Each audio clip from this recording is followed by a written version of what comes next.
So now we're on the part that I know you guys are a little nervous about, and I wanted to walk through all the calculations so you could watch me do it, so you would understand what we're actually asking the kids to do. Remember, they've been doing this in Mr. Gage's class, so that he has assured me that they know what they're doing, that he doesn't think there's going to be any problem with this math, but I want to walk through just to ease your fears. So the first thing we have to do, when I measured my marble, and I'm using made up numbers because I have not constructed this roller coaster. I'm going to say that my marble equals 1 gram. Okay. Yours probably will not, but I'm using this number because I know how it's going to play out, and it's going to give you a nice number for this example.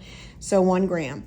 I know the height from my sketch. When we go back to my original sketch on the roller coaster, if you remember, my roller coaster was 18 inches high. Okay, so I'm going to put 18 inches here, and that's how tall my roller coaster was on my sketch. Remember, the kids will have a final sketch and they have to dimension it out, so we know what they will have told us a number of how high it is.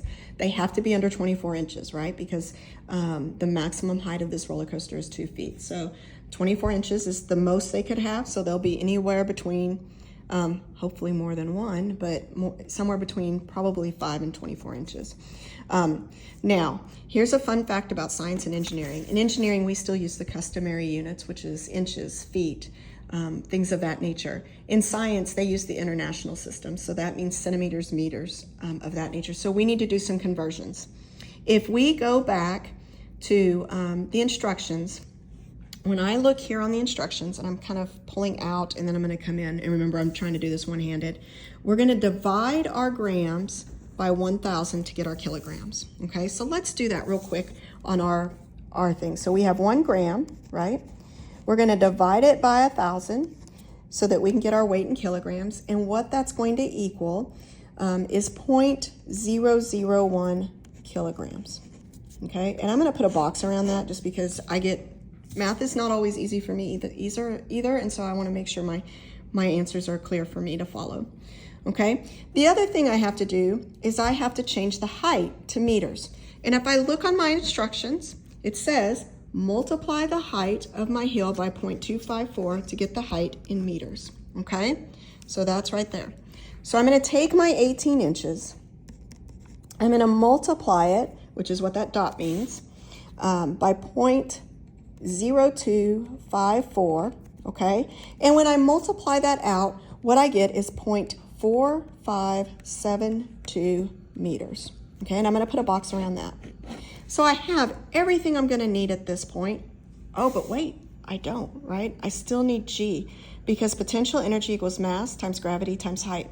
Oh, wait, we gave that to you here. Okay, so gravity is 9.8 meters per second square, okay? So now I have everything. Let's fill in our variables. So mass, we're going to come back down here. We get 0.001. Gravity, we just got that over here. So we're going to come back here and put 9.8. And height, we just figured out, and that's 0.4572. 0.4572, okay? So now what we have to do is we have to multiply all this out, and we're going to go ahead and get this number. So we're going to say 0.001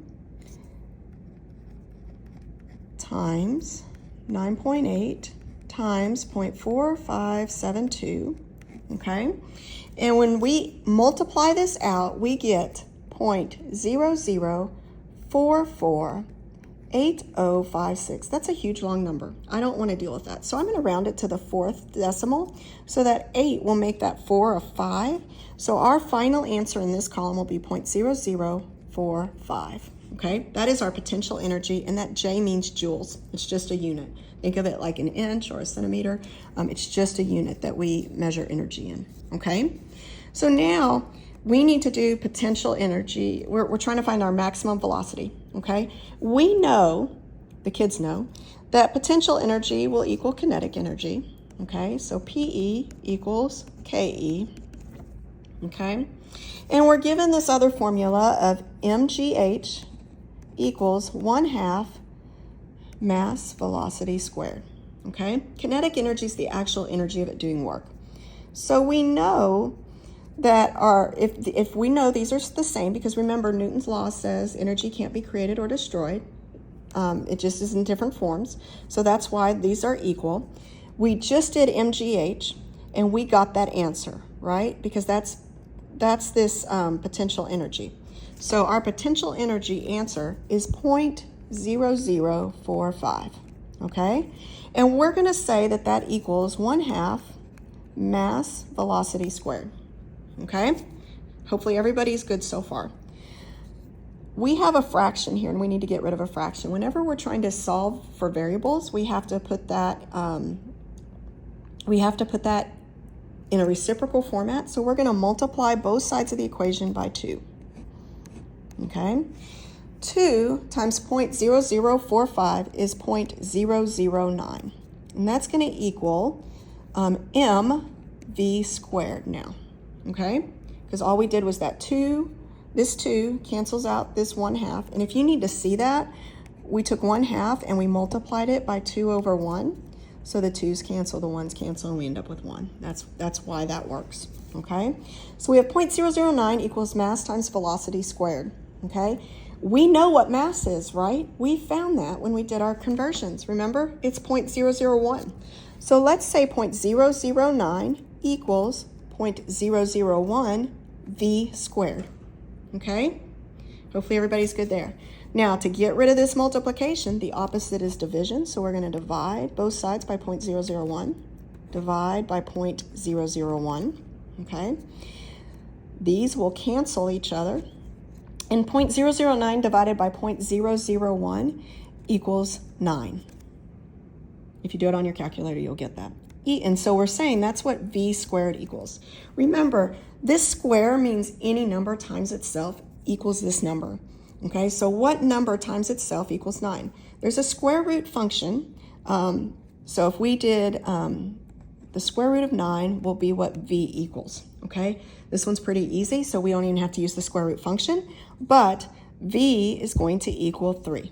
So we should all be good with that at this point.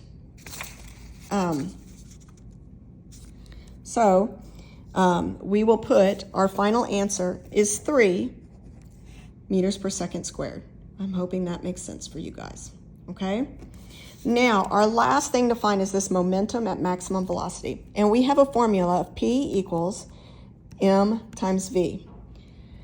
So momentum equals mass times velocity. Well, we have mass, right? We found that answer right here, 0.001.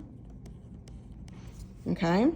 And we just found velocity. Velocity equals 3. So we're going to put 3 here. So we're going to take 3 times 0.001, and we are going to get an answer of 0.003 for our velocity. We've now done all the math. Okay? So we're good. One thing I forgot to tell you a little bit earlier, when you get that kilogram volume for your marble, go ahead and have the kids put it here, so 0.001, so that they have it there. Okay?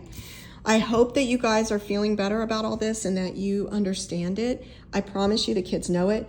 Each of you has been paired with a math person, so you have math help in the room. I'm going to be circulating. Adam's going to be circulating, so we should be good to go. But I hope this helps. If you have any questions, please reach out and let me know.